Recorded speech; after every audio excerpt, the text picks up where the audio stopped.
Next up, this guy's a Howley. Bobby Owens. Pasty skin, freckles, and blonde hair. It's turned kind of Snow White, but this guy rips in every sense of the word.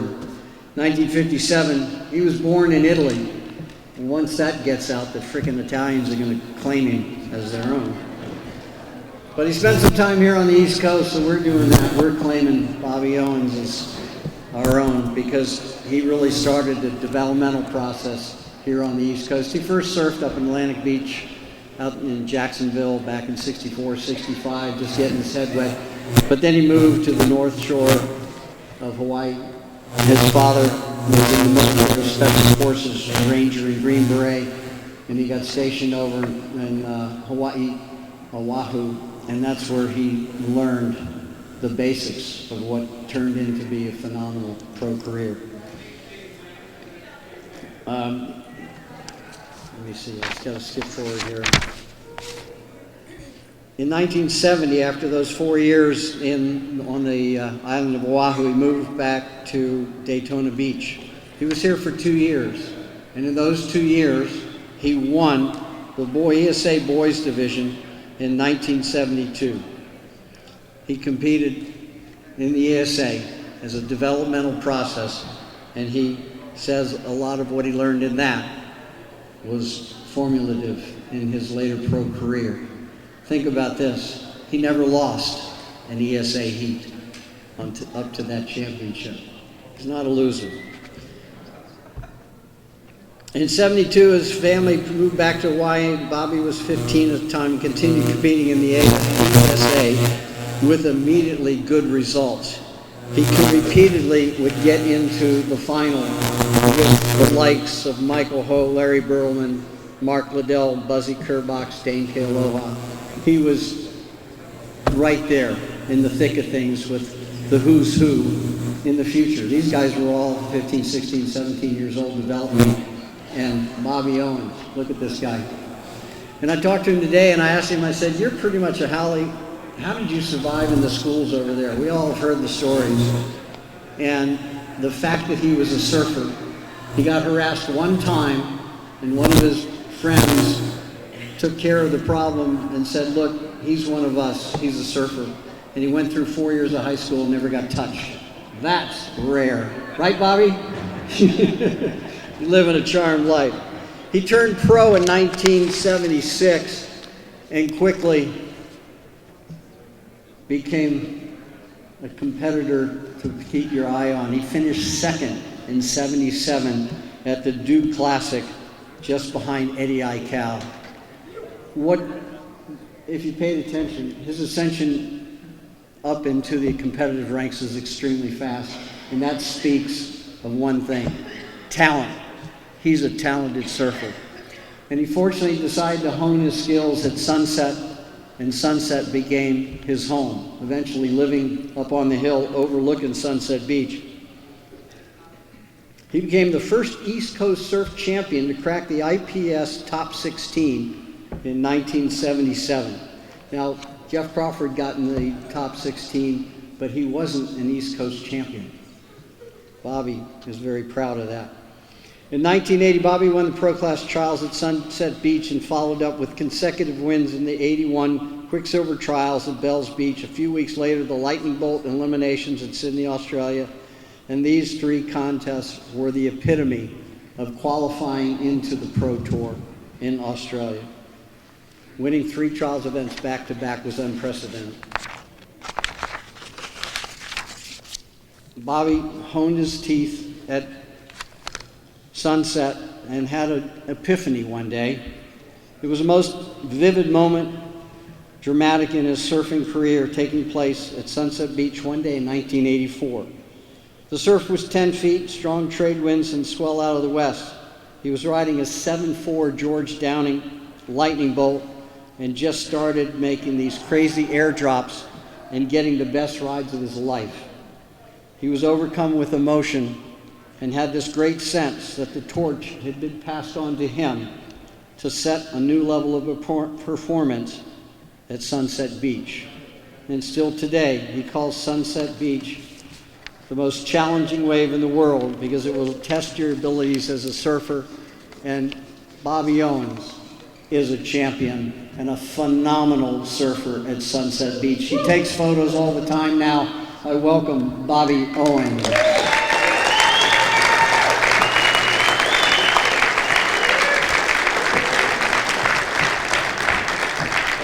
For that introduction. Aloha, everybody. I'm really excited tonight. It just means the world to me that the guys from Daytona and New Smyrna came out, and it's great to see them all here. Terry Presley, Charlie Baldwin, Bernie Crouch is back there, Ross Pell. I know I'm probably forgetting a few of them there, but anyways, it's great to see you guys. So. Aloha.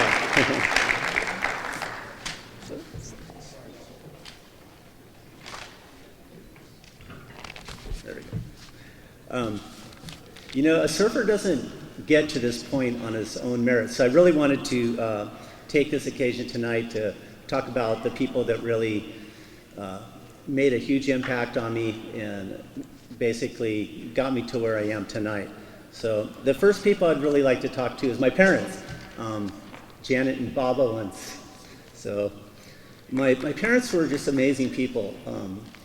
They both really embody the meaning of aloha.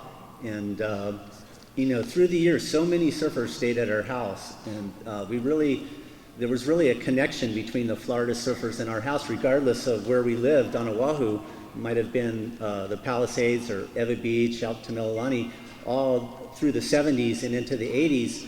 We had a lot of different Florida surfers stay at our house.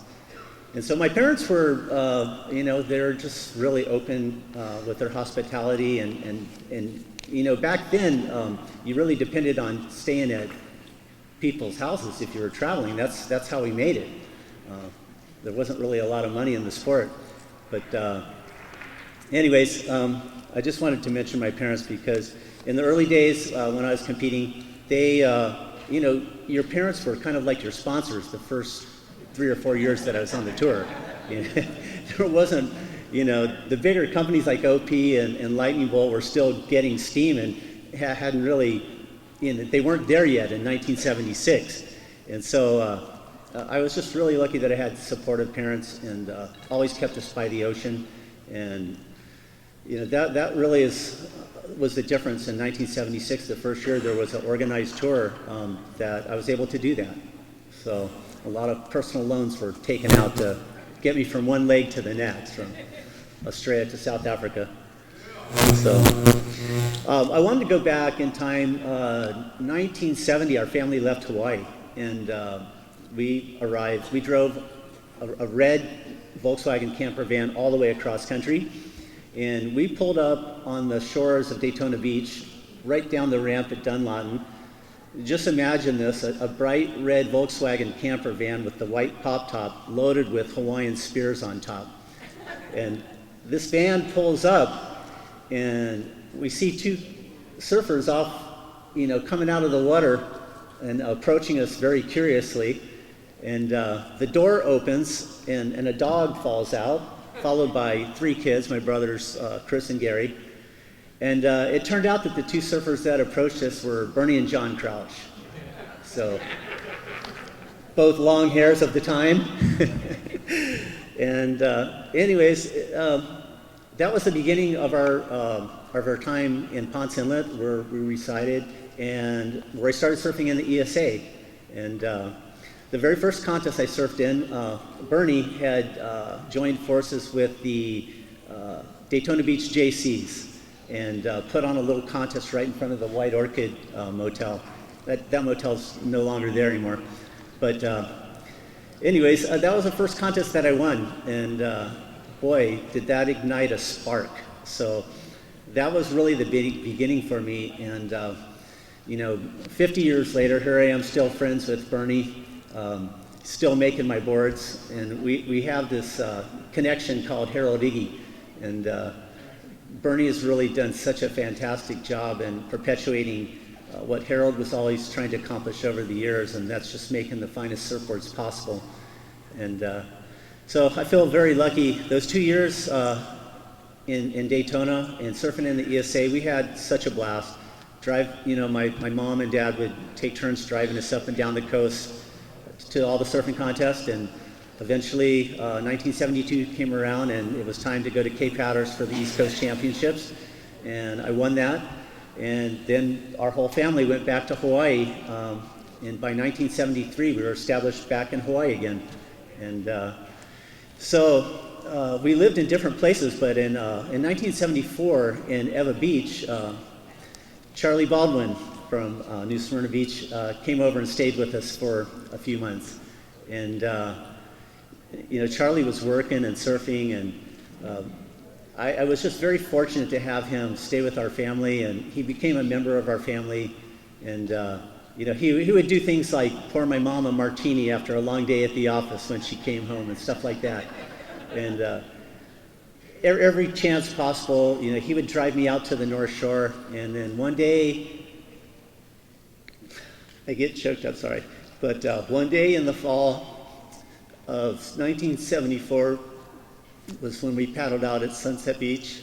And boy, he probably is as surprised as I am, but boy, did that change my life, the day that I paddled out there with Charlie. And I was so lucky to have a mentor like him.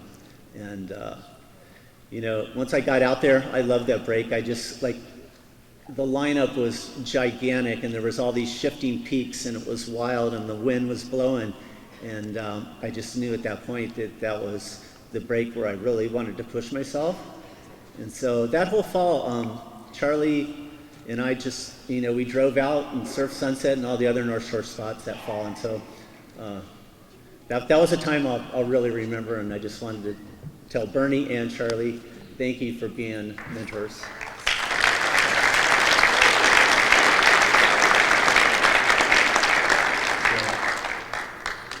And of course, I mentioned Harold Iggy earlier. Hunter was asking me earlier, what was the proudest moment in your surfing career? And of course, all these different scenes just go racing through your mind. There was the year at Bell's in '81, surfing with Simon Anderson, when the thruster was first introduced, and I surfed a single fin in that heat, and it was probably one of the last times that a single fin was going to be surfed in man-on-man competition. So it ended up being that I rode a borrowed board that day that was shaped by Terry Fitzgerald, and I want to just thank Terry Fitzgerald for setting me up with that board that day, and it was just incredible heat. So getting back to that, Harold's boards were amazing. I've always said that his boards were sort of like the Lamborghinis of their time. Like when you saw somebody holding a Harold Iggy board, the way that it was foiled and just the color designs and everything, they really, really stood out. And one day, when I first returned back to Hawaii in 73 or 74, I was surfing at Makaha, and it was a competition. It was the HSA versus the ESA, and Harold saw me surf that day, and he asked me if I wanted to join his team, which consisted of Guy Pilago and Bird Mahialona and Lynn Boyer at the time, and that was such an honor. And that was getting back to the point I was trying to make earlier, was that, when I look back at that time, that was probably one of my most proud moments, was being able to ride for Harold Iggy. So another guy that really played such a huge role in my career was Mark Warren, Australian Mark Warren. And 1976 was the first year there was a structured tour, and we went down to Australia, and Mark picked me up, and he had this Holden van. It was kind of like a car van, you've probably seen them, but we went straight to Bell's, and in my first contest I placed 7th, and that was the year Jeff Hackman won Bell's in 1976. And Mark coached me all the way through that contest, except to the point where I think he ended up 3rd or 4th in that contest, and he coached me just to the point to where I wouldn't beat him. So, and so, Mark played a huge role in that first trip down to Australia, and I was very, like I said, I was very, very lucky to have those guys all mentor me during that time. So. basically, in my closing thoughts, one of the things I wanted to explain was like when we were living in Ponce Inlet in the early 70s, I remember there was a day where we lived on Old Carriage Road on the north end of Ponce, and there weren't any waves that day, and I walked down to the ocean, and I just sat there, and I felt this really heavy feeling come over me, and it was really a very strong feeling, and that was the bonding with the ocean moment that I had, and it was just like one of those moments where I couldn't really define it at the time, but I just knew something big was kind of happening, and so I just kind of like to leave you on the thought that if you really get in harmony with the ocean, you know, you really never know what the outcome is going to be. She might just let you do something really great. So that's all I want to say. Thank you very much, everybody.